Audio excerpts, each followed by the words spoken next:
Bonjour et bienvenue, voici notre tour d'horizon économique, géopolitique, énergétique et boursier. Nous sommes le mercredi 29 juillet pour comprendre comment tourne une planète finance qui a les yeux braqués vers la Fed. C'est sur l'inforruptible et nulle part ailleurs.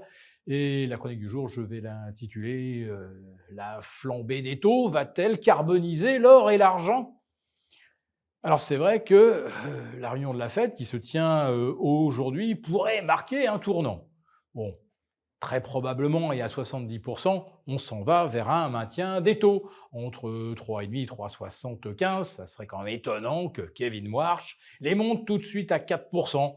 Bon, ça sera probablement pour mi-septembre. Mais il y en a quand même qui pensent que Kevin Warsh, pour asseoir son autorité, pourrait essayer de surprendre les marchés pour bien démontrer que désormais, c'est lui qui a la main, c'est lui qui mène le jeu, et que contrairement à Ben Bernanke, Janet Yellen, Jérôme Powell, il ne va plus avertir les marchés de ses moindres faits et gestes, de la moindre de ses arrière-pensées, pour que les marchés, au grand jamais, ne soient jamais surpris et se retrouvent confrontés à une situation qui les contrarie. Jamais de contrariété contre les marchés depuis maintenant près de 25 ans. Tiens, depuis la bulle des dot-com, justement. Une bulle des dot-com qui ressemble un peu à celle de l'IA, pas à 100%, mais on retrouve quand même pas mal de ferments comme, on va dire, l'hystérie spéculative. Regardez la bourse de Séoul qui vient de perdre plus de 40%, dont 33% en une semaine. Ça ne s'était jamais vu depuis le mois de mars 2000.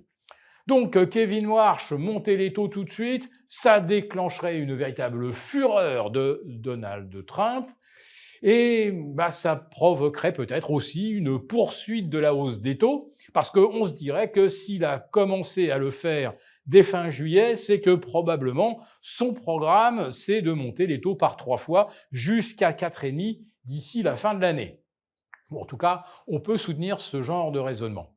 Et si effectivement les taux montent en septembre, puis remonte en décembre, c'est pas favorable aux métaux précieux. Je ne vous apprends rien. Il y a une relation symétrique inverse entre les taux, les rendements obligataires, l'or et l'argent.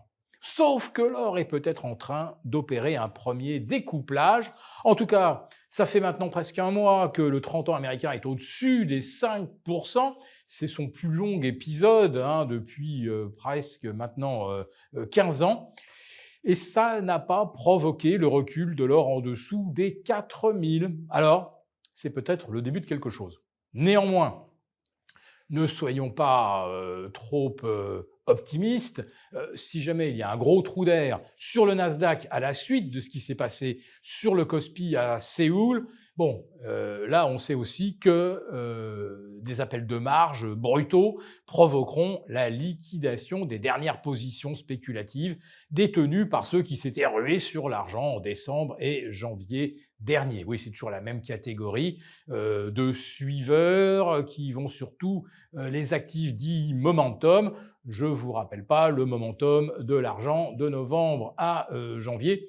Il avait pris pratiquement 60%. Et il y en a qui sont encore en position.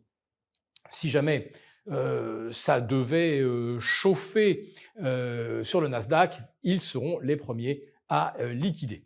Alors qu'est-ce qui peut pousser justement les opérateurs à poursuivre leurs allègements sur les semi-conducteurs, sur les hyperscalers?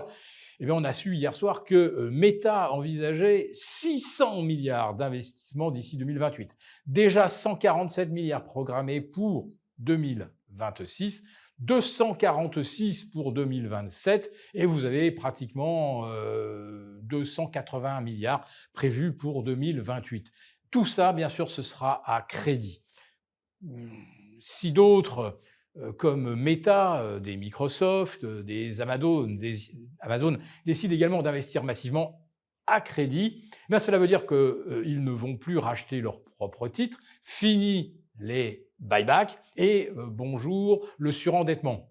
Et je vous le disais déjà hier, l'évolution des spreads entre les meilleures émissions hein, d'un Amazon, d'un Microsoft et le rendement du 10 ans, eh bien, l'écartement est actuellement spectaculaire. Et sur ce qu'on appelle les CDS, les crédits assurance contre les défauts sur les emprunteurs, et là je reparle à nouveau des hyperscalers, eh bien, cette flambée des CDS pourrait être le signal précurseur eh bien, d'un phénomène assez proche de ce que l'on a vu à Séoul depuis un mois. Pour l'instant, Wall Street se maintient à flot et le fait, bien sûr, grâce aux mensonges de Donald Trump.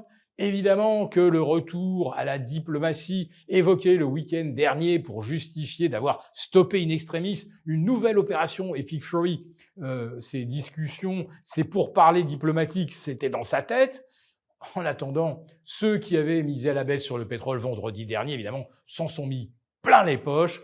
15% de baisse sur le baril, puis derrière, boum, plus 6. Tous ceux qui savaient sont déjà sortis et se préparent probablement déjà à couvrir leur position. Mais le maintien du S&P et du Dow Jones près des sommets relève également de l'artifice. On essaye de nous faire croire que des achats sur des labos, sur des pharmas, sur des valeurs défensives, ça permet de contrebalancer la chute des semi-conducteurs. Le SOX et les 7 fantastiques, ça pèse 40% du S&P. Ce ne sont pas 20 valeurs qui vont être contrebalancées par le rebond des valeurs défensives. Évidemment, il y a là une forme d'aveuglement intellectuel et on veut que vous y croyez, que le marché est invulnérable. Si on vend les technos, on rachète du Coca-Cola et on est sauvé. Bon, buvez frais, mais soyez quand même un petit peu méfiants. Les taux continuent de monter et c'est vrai que l'or et l'argent continuent de baisser, mais dès que les initiés auront fini d'écrémer leur portefeuille des composantes les plus spéculatives, ce sera évidemment le retour, comme d'habitude, comme en 2002, comme en 2009, sur les métaux précieux. Pour vous remercier de votre fidélité, vous pouvez télécharger gratuitement notre rapport spécial qui contient 6 recommandations ingénieuses pour profiter de l'essor, de l'argent et de l'or. Il vous suffit de cliquer sur le lien en description pour l'obtenir gratuitement. Merci et à bientôt! Merci beaucoup d'avoir regardé cette vidéo. N'hésitez pas à réagir dans les commentaires ou à liker et partager cette vidéo si le contenu vous a plu. Et pour ne rater aucune de nos prochaines émissions, vous pouvez vous abonner à notre chaîne et activer les notifications. Et pour plus de contenu, n'oubliez pas que le dernier rapport rédigé par nos experts est accessible en cliquant sur le lien de description. On se retrouve tout de suite dans les commentaires et je vous dis à très bientôt pour une prochaine vidéo.